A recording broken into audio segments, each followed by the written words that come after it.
Hello everyone, my name is Chris Heinen. This will be my first part of my portfolio project for COM 201. Now there's one industry that has been thriving throughout history, and that's been dating back thousands of years, and it has continued to flourish throughout multiple cultures, and that's the field of prostitution. Not only in today's modern society is prostitution seen as wrong, immoral, and illegal.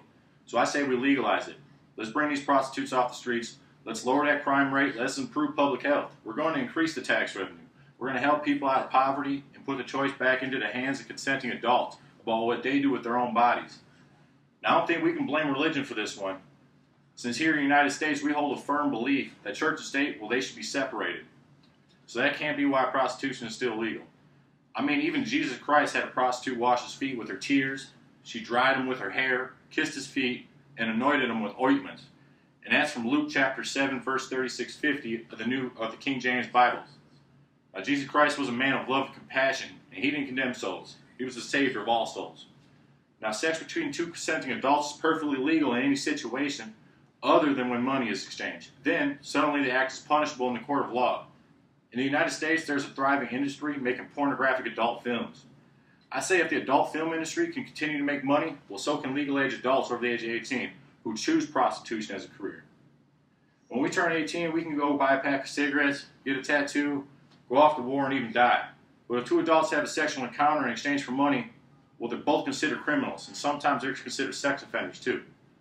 We know today that having sexual urges and engaging in sexual activity with a partner is perfectly normal. Then we turn around, we are going to charge both parties for acting on what every person sees as a natural act between two people.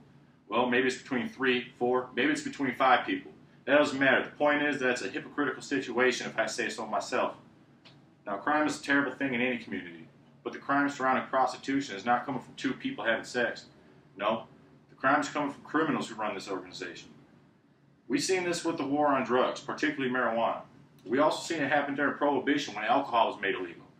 When the government deems something to be illegal, but the demand is still there, well, that's when criminals will jump at the opportunity to control that market. And when the criminals move in, terrible things are not far behind.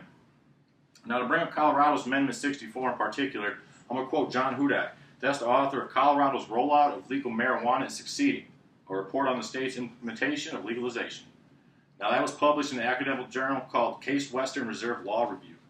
John Hudak says in this article, Amendment 64 was approved by about 55% of state voters in 2012. And a 2014 public opinion survey suggests that 57% of Colorado residents, well, they continue to support legalization. The results also show that 61% of voters believe legalization that has made the state better. Now, who's better to judge a law other than the citizens who are affected by it? Just like Abraham Lincoln said in his Gettysburg Address, this is a government of the people, by the people, for the people. Well, the people of Colorado have spoken, and their message is clear. Legalization worked for them, and it is seen as beneficial to their state. So why not try the same with consensual sex between two adults? There are groups that support a woman's right to abortion, which, by the way, is constitutionally legal following the Supreme Court decision after Roe v. Wade. Now, abortion is legal because women have the right to choose what they do with their body. Is having sex not covered under this basic human right of having control over what one does with their own body? Who am I? Who are you? Or better yet, who are we? We as a whole country. We try to tell others what they can't do with their bodies behind closed doors. I, for one, won't lose sleep at night over the thought of what two consenting adults are doing behind closed doors. But the question is, will you?